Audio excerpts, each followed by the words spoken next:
You're locked into the Linda E Show, and I am sitting with none other than Kranium. Yeah, well, go on. Oh, what's going on? I'm chilling. Yeah, listen, thank you so much for taking the time out of your schedule to come have a little sit with me. It's fine. We're going to get straight into it. Yeah. All right?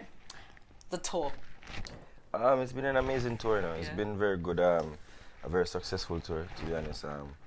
Thank God all of the shows are actually packed shows, and it's fun, and it was different, you know. We did like the core dance, and then we had like a lot of urban shows also. So it was a pretty good tour, man, and I enjoy myself, learn a lot all the time, have a lot of fun also. So it was pretty cool. Did you have a favorite city? Favorite city, Amsterdam. Yeah, it would be damn Yeah, you know the reason. I know why. Right, yeah. But you know, I saw that you brought out Big Zeke's, and was it EMAC? Yeah. I twice. I brought him out in, I think it was Brussels and somewhere else in Germany. Yeah, how did that link up happen? You know, it's crazy. I met him the first time in what was in Greece. I had a show in Greece for the Zante thing.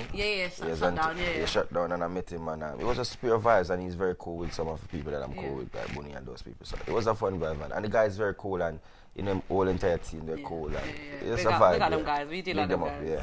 So let's go back to 2013, because I'd say that's when things kind of, don't get twisted, I know you were making music before then. Yeah, of course. But things blew at that point, Yeah. right? Nobody has to know. Yeah. How did you feel? I felt great, you know. I felt very good because I feel like now I'm representing dancehall music and actually representing dancehall music from the States also, you know, knowing that I live in New York City. And for years we've been hearing that artists cannot make it on the mainstream from New York or even over the States. So I think I'm representing for a lot of artists who live overseas and that want to become an artist. So it's an amazing feeling, an amazing journey, and I'm pretty sure that a lot of people didn't know that we'd last this long also. And you know, it's a good thing, and you know, I'm just here. I love it, I love it. Is there going to be any more UK link-ups, collaborations? Yeah, most definitely. Most definitely. I like the movement of you know, grime music and the whole London movement. I feel like we reach a point in music where there's not no one-sided thing. I'm happy that now you can hear a dancehall song playing on mainstream media.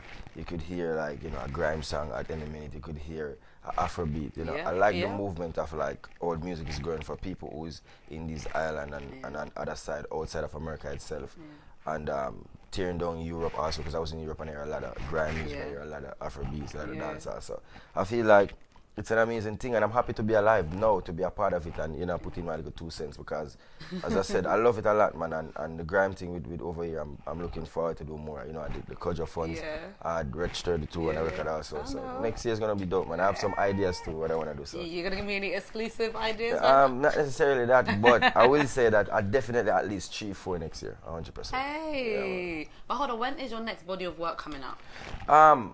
You know what's crazy? I think in March. But I'm gonna drop this new single called No Harder first. Like No Harder is like a super dope. Like we just actually premiered yesterday. It's super dope, man, and it's like when people hear it, they're gonna know exactly where it comes from without. Because I took like a whole school beat that everybody knows, but I don't use their melodies. I just use original melodies. So it's gonna go, man. It's gonna be a big record. Listen, I'm ready. I'm waiting. Trust me. It's gonna be dope. Right. So I saw something you tweeted about Diddy. Yeah. Right. So talk to me about that, because obviously I know Diddy said he wanted to buy the Panthers, and a couple of people had something negative to say. Yeah, 100%. And it's just that some people wasn't. I won't even call him for no reason. They don't deserve shine. Exactly. But it's like, I just realized, like, it taught me a lot just in that post, that scene, that thing showed me a lot. Like, it doesn't even matter how much money you have or how driven you are. It's just always gonna have people that feel like they know it all and feel like they have to be a part of everything I said. Like, you know what I mean? That's not so. If somebody want to buy something, you know, you cannot tell somebody no, you know, I mean, opinions are not facts, but like there's a thin line between being and being a nice person. So I feel like they cross the line with that, and I had to say what I had to say. I love that. Yeah. We're gonna play a game. Okay, it's not gonna be too hard. It's a choices game. Okay, cool. But you can only pick one thing out of the 2 options. Alright, no problem. Right? We're gonna start really easy. Alright. Yeah? Cool. Beyonce or Rihanna? Rihanna. I knew you were gonna say that. Yeah, 100%. Alright. Remy Ma or Nicki Minaj? Nicki Minaj. Really? Yeah, Nicki Minaj. Okay. How about Wizkid or Ty Dolla Sign? Whiskey or Ty Dolla Sign. Yeah. You know what's crazy? I don't think I could ever choose one. No, you have to. No, it's two different genres. If they was in the same genre, the answer, but two different genres. So. Okay. Normally I don't let people slide, innit? Yeah. But I'll let you slide on this one. Yeah, because I explain it right. If it was the same genre, I'd tell you, but choosing two different genres is kind of hard to like. Okay. Yeah. Okay. How about Vibes Cartel or Popcorn? Vibes Cartel or Popcorn? Yeah. Vibes Cartel. Okay, I kind of knew that. I knew that was the easy one. That's I know. my era. I know. I grew up Vibes Cartel, like, you see me? Yeah. I haven't got auction. I've asked you 1, 2, 3. This is the third one, and there's the fourth one. Yeah. How about let's take it to the UK? Okay. Yeah. Okay. You mentioned them earlier. Yeah. How about Kojo Funds or Big Zeeks? Kojo Funds or Big Zeeks? Yeah. All right. Honestly, I would say Kojo Funds, and I'll tell you why I would say Kojo Funds, because for me, like, I've heard like a lot of body work from Kojo Funds. I haven't heard a lot of body work from Zeeks as yet. Yeah. So I would say Kojo Funds because of that that reasoning. But as far as potential wise, I think Zeeks is very dope. And not only say very dope, I think his personality is everything. I think he's one of the best personalities of somebody I've been around, like vibe wise and like he's good. Yeah, so.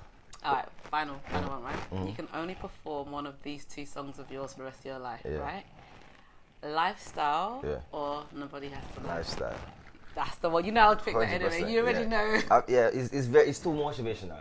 Yeah. Like that song put me in a mood. Like whenever I'm having a bad day, like not even say bad day, but whenever I'm like, you know, when you have little money in your pocket and you drive out, it just give me that vibe where, you know, I don't know, the song. I feel like when I was recording that song, I was in a mood where I just had to get that message across. Because a lot of people misinterpreted lifestyle. Because when I said lifestyle, I didn't mean that's what I have, you know. It was more like that's what I'm trying to get. And like when you go to dance and people play that song, people actually play Money Pull Up because they think it's like, yo, me have money. But I didn't really meant it in that way. I was like, that's a lifestyle that I want. But everybody look past that line and look at buy where you want, buy fly where you want fly, you know? But I love that record a lot, man. I love that record, Gone to Bed. That's one of my favorite records. I think that's my favorite track. That's my. Nobody Has to Know is my second favorite. It's a big song, yeah. And Weekend, you know, actually I love Weekend more than Nobody Has to Know too. I love Weekend. I love Weekend. I feel like Weekend, I just feel like the hook is, I don't know, I love that song. I do like the hook. I do. Yeah, the hook is, it's like, the delivery on that record is super dope, man. I'm so upset I didn't drop a remix, man. It's never too late though, you know. Yeah, but I feel like I should have like a remix. Listen, I'm telling you now, when you drop stuff in March, just fling in a little remix. Yeah. I know. The next single, definitely. I'm trying to figure it out right now. That I think I must start doing that ahead of time. Like, I feel like remixes are very important to a record, even if the record is already big. I feel like sometimes like it's good to hear mixed cultures, and like me now, I've realized that people always be like, yo, why you do so much collaboration? And people don't realize that we're moving into a time where music and people time span is very short. People don't really spend time on the same thing anymore. And I feel like we reach a point where it's time for like artists to like showcase different cultures. Like you have the power to put a Kranium and a Kojo Funds or a Kranium and Jazz. And people over there that doesn't know who they are gonna realize who they are. And people who do not know who I am get to know who I am because of, you know what I mean? And I feel like it's dope, man, where you can like have different culture. That's why I did the Can't Believe with Wizkid and the Ty Dolla Sign, because I feel like that's where we're going, and it's good to connect the dots, man. And people always wonder like, yo, why am I doing so much collaboration? But it's all about being smart and connecting the dots, and you have to do that. So I feel like collaboration is like one of my favorite things to like. You know, it's like it's dope for you to sit down and be like, yo, who should I put on this record? You know, and you could hear a record and be like, yo, I think Big Sean will sound dope on that. You know, so I feel like that's where I'm at right now. Final question. Yeah. Who are the next 3 people that you would dream to collaborate with? Dream? That's a big word. Okay, want to then. Want to collaborate? Dead or alive? Dead or alive? Dead or alive? Yeah. Okay, first I would love to do a song with Sam Cooke. Really? Yeah. Cupid, drop back your ball. He's not one of my favorite artists. Actually, I do like him. So Sam Cooke, definitely. I would love to do a song with 100%. Do I have to go in order or it doesn't matter? No, it doesn't matter. Okay, so Sam Cooke, definitely. Dennis Brown. Okay. 100% Dennis Brown. And someone alive now. Somebody alive now, yeah. And somebody alive now. in dancehall or any? Somebody I have now. That's a dope question. I think I'm going to go with. Because some people reach out. Some people that I really wanted to work with, I actually get to work with last year. So, so I'm not gonna call it what I actually get to work with. Okay. But it would be dope though. But I like Big Sean, so I'd say Big Sean. Okay, we like Big Sean. Yeah. Listen, Kranium, thank you so much. Thank you for having me. He's about to go catch a flight. This is literally, he squeezed me in today. You don't even know how big this is. Today's my last, actually yesterday was my last day on the tour, so now I'm going home. I'm excited, man, because I haven't been home in 2 months, as I said, and it's like, I'm very happy to go home now, so I could like get some rest and like back to, it's cold over there. Yeah, it's cold, but at least, when you're not working, you get that. Because people think artist life is easy. It's not easy, man. It's the lifestyle. So thanks for having me. Thank you so much. Big up on yourself.